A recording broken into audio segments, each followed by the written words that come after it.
2, 1.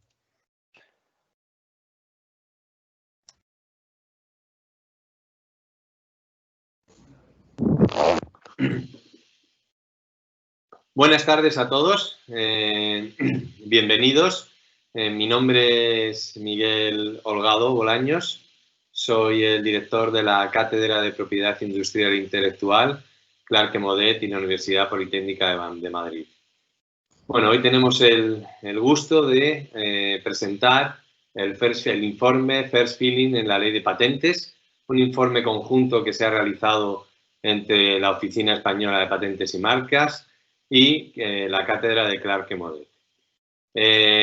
Tenemos hoy el placer de contar con verdaderos expertos. En este caso contamos con María José de Concepción, directora del Departamento de Patentes e Información Tecnológica de la Oficina Española de Patentes y Marcas, que va a hacer una introducción de la misma.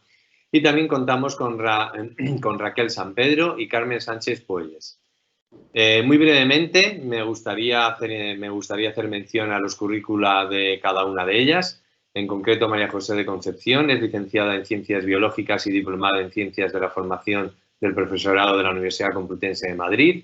Desde el año 2001 es funcionaria de carrera de la Oficina Española de Patentes y Marcas, donde ha trabajado como examinadora de patentes químicas hasta el año 2008. A partir de esta fecha ha trabajado en el área de difusión, comunicación y relación con la empresa de la unidad de apoyo como jefa de servicio de comunicación de dicha unidad. Raquel San Pedro es licenciada en Derecho por la Universidad de Cantabria y desde el año 2010 es jefa del área jurídica Patente Europea y PCT del Departamento de Patentes e IT de la Oficina Española de Patentes y Marcas.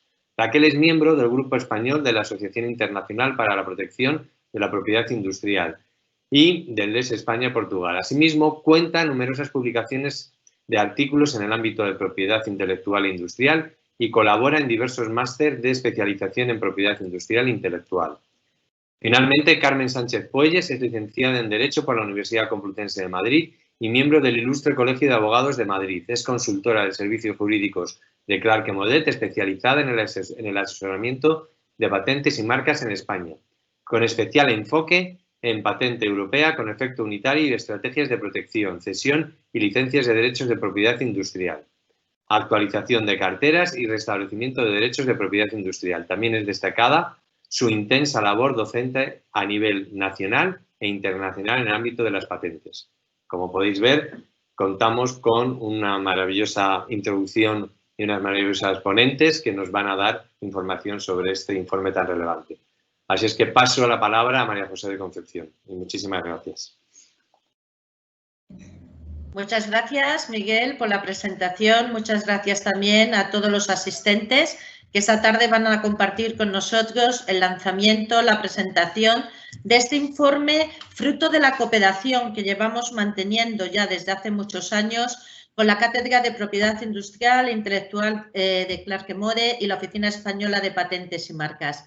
Este informe para la Oficina Española de Patentes y Marcas, ya he comentado que he hecho en cooperación con Clark Modet, hoy es un momento especial de lanzamiento. Es un momento especial la presentación por el tiempo, la dedicación y la recopilación de consultas que hemos ido haciendo alrededor de este tema que nos ha reunido hoy aquí.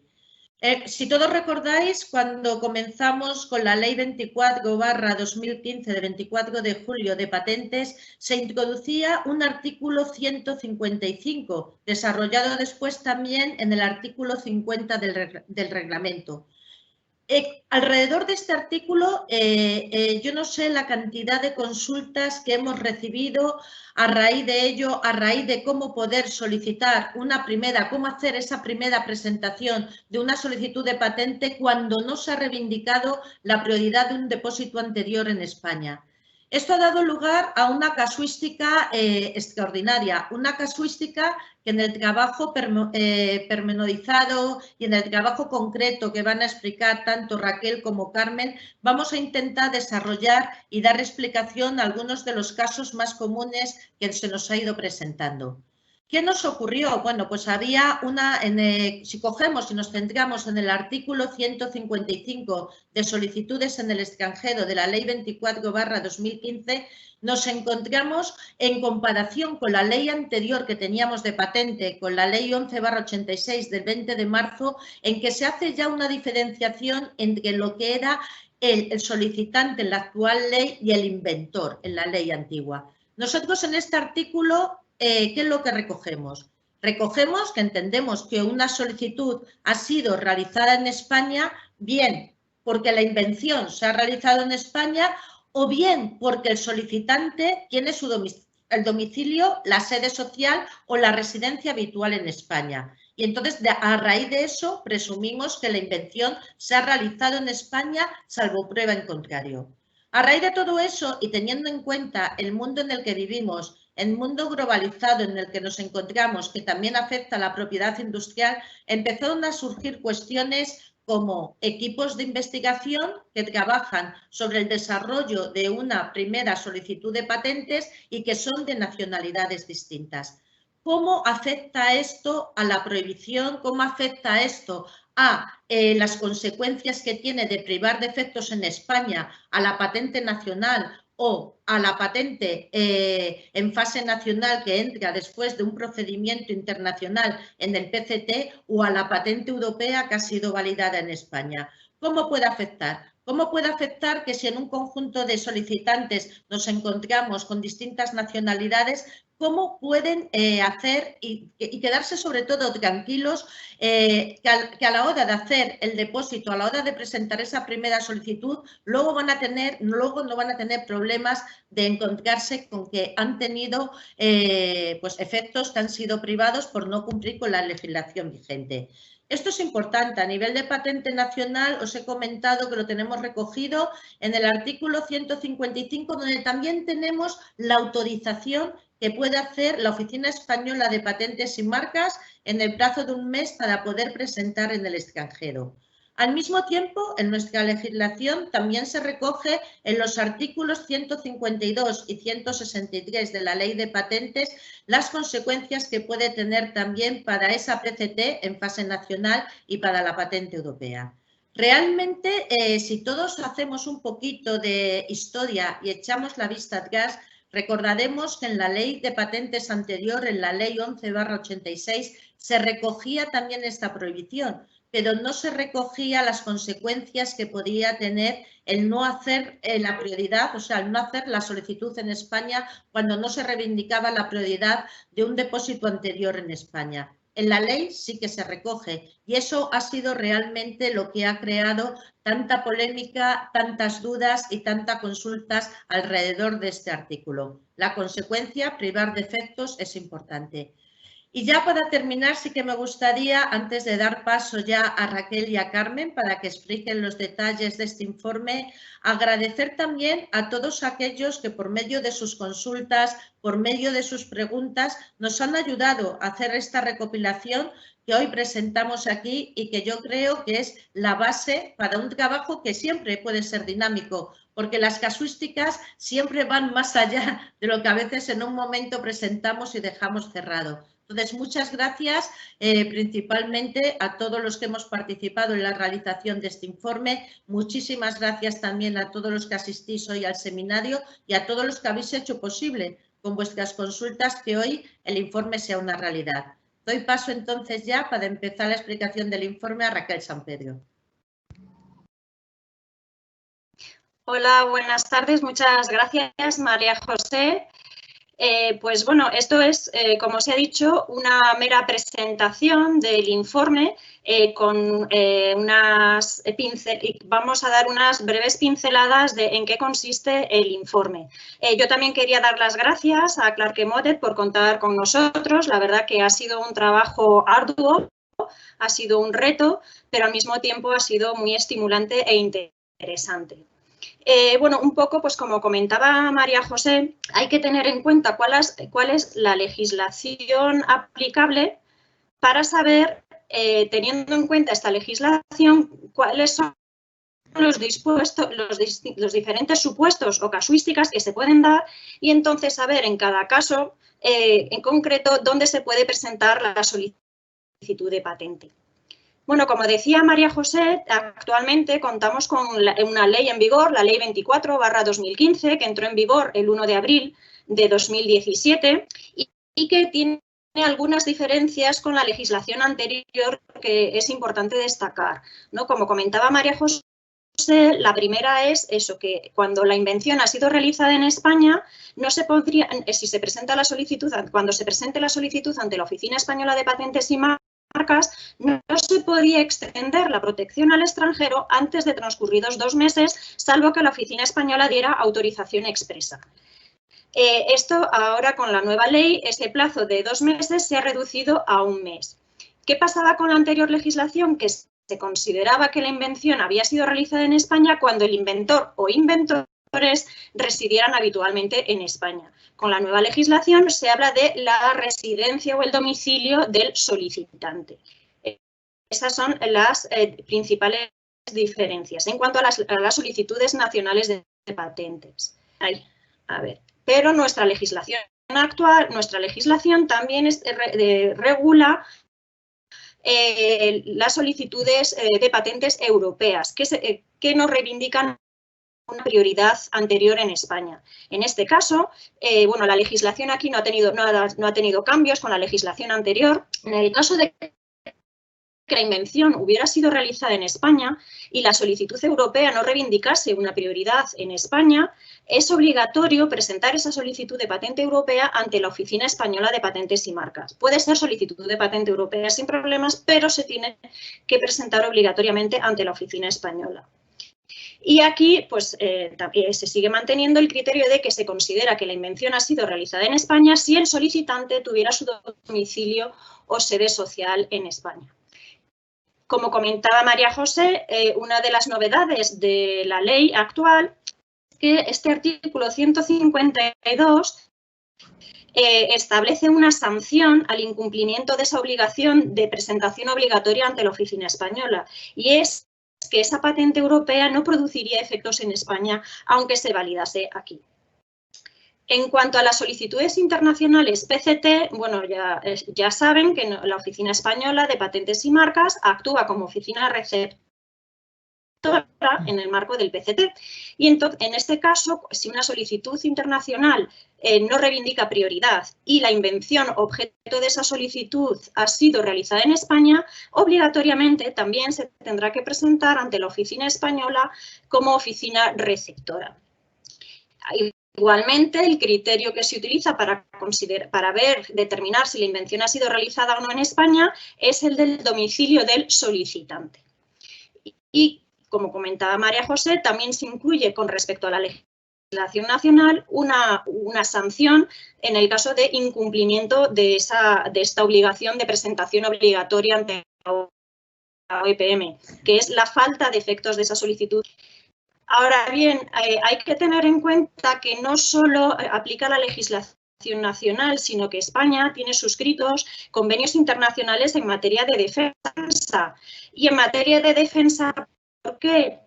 Pues porque la finalidad de esta obligación de primera solicitud en la Oficina Nacional es verificar o comprobar si el objeto de la invención puede ser o no de interés para la defensa nacional, en cuyo caso la Oficina Nacional se lo transmitiría, la OEPM, nosotros como Oficina Nacional, se lo transmitiríamos al Ministerio de Defensa, que podría mantener la solicitud como secreta y no tramitarse por él como solicitud europea o internacional. PCT. En concreto, la oficina, España como Estado ha suscrito 2 acuerdos internacionales, que son el Acuerdo OTAN de 1960, de salvaguardia mutua del secreto de invenciones relativas a la defensa, y en este caso, bueno, simplemente establece la obligatoriedad de mantener el mismo nivel de secreto que el otorgado por la primera oficina donde se presentó la solicitud, la primera solicitud. Y luego está el acuerdo marco Farnborough, que fue el lugar donde se firmó el acuerdo, que está firmado por 6 países europeos como son Alemania, España, Francia, Italia, Suecia, Reino Unido e Irlanda. Hay que tener en cuenta, bueno, con Suecia hubo que firmar un acuerdo paralelo porque como Suecia no es parte del acuerdo OTAN, cada estado tuvo que firmar un acuerdo bilateral en el que más o menos se trasladaba el contenido del acuerdo. Y bueno, pues en este acuerdo también se prevé, se regula, en este acuerdo de Farnborough se regula la transmisión de documentación confidencial, como podría ser, por ejemplo, una solicitud de patente. Y bueno, por mi parte ya he hablado ya os he dado una pincelada de la legislación nacional, con lo cual daría paso a Carmen Sánchez Puelles. Bueno, en la siguiente diapositiva, en esta diapositiva vamos a ver, bueno, primero de todo quería daros las gracias por compartir estos momentos con nosotros, que bueno, la verdad es que hemos contado con una colaboración valiosísima tanto de Raquel como de María José, porque les hemos estado 3 años bombardeando a preguntas con las consultas de los inventores, de los solicitantes, con lo cual, bueno, pues al final hemos conseguido reunir todos los casos que teníamos entre todos y poder hacer el informe. Y a todos los demás, pues gracias por compartir unos minutos con nosotros. Yo voy una vez, después de todo lo que ya ha mencionado tanto María José como Raquel, yo voy a hablar primero del cuadro comparativo de las 2 leyes, la Ley 24 y la Ley del 2011. En cuanto a los cambios que ha habido, realmente ha habido cambios importantes de la Ley 24 respecto a la Ley 11. En cuanto al requisito de las invenciones realizadas en España que se presenten en la OEPM para que tengan la opción del examen de la invención por si pudiera ser de interés para la defensa, ambas leyes lo prevén. En cuanto al plazo, el plazo por el cual la solicitud de patente no se podría extender al extranjero sin contar con la autorización expresa de la OEPM, vemos que en la Ley 24 efectivamente es 1 mes, mientras que en la Ley de 1986 contaba con 2 meses. Con respecto a la obligación de las patentes realizadas en España cuando no se reivindique la prioridad de un depósito anterior, la Ley 24 sí que lo establece de forma expresa la necesidad del examen de la invención por si pudiera ser de interés, mientras que en la Ley del 86 no se mencionaba. En cuanto a la presunción de que la invención se ha realizado en España, aquí sí que hay una variación porque la Ley 24 menciona expresamente cuando el solicitante tenga domicilio, sede social o residencia habitual en España y lo prevé en los 3 artículos, el 115, 152 para la patente europea y el 163 para la PCT. Mientras que en la Ley del 86 se preveía en el artículo 122 y hacía referencia expresa a cuando el inventor residía habitualmente en España. Las consecuencias que tiene, pues lo ha dicho María José y Raquel, el incumplimiento de esta obligación, de su falta de presentación en la OEPM o bien de carecer de la autorización para hacer un primer depósito en extranjero, pues la consecuencia sería la privación de efectos en España, tanto para la validación de la patente europea como para la PCT. Y en cuanto a la Ley del 86, no lo establece. En la siguiente diapositiva,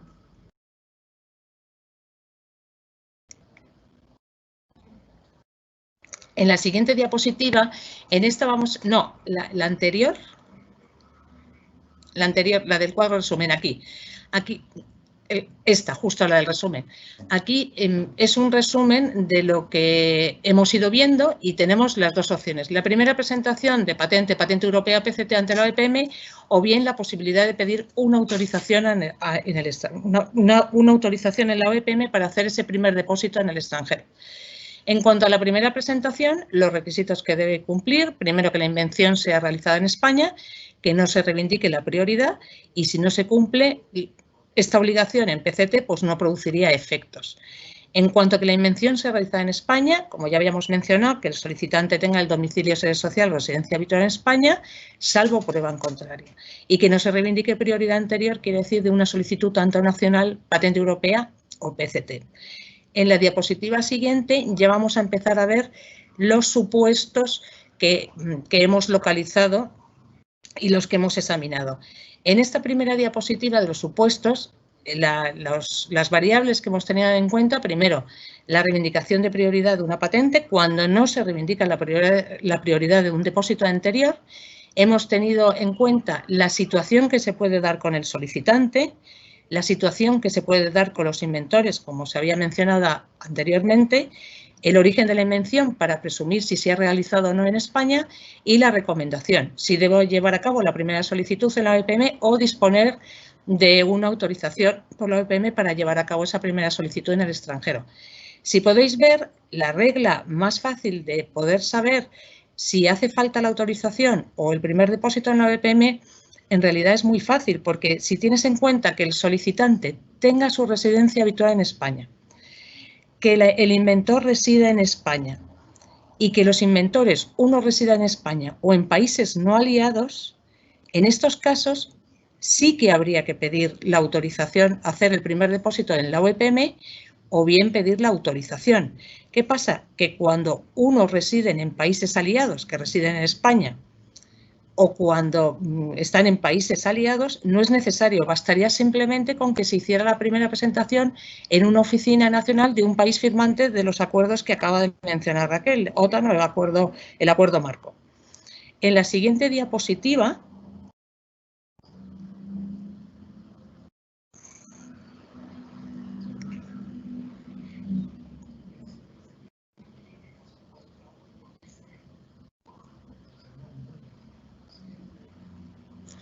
en esta diapositiva, en la siguiente, es la última.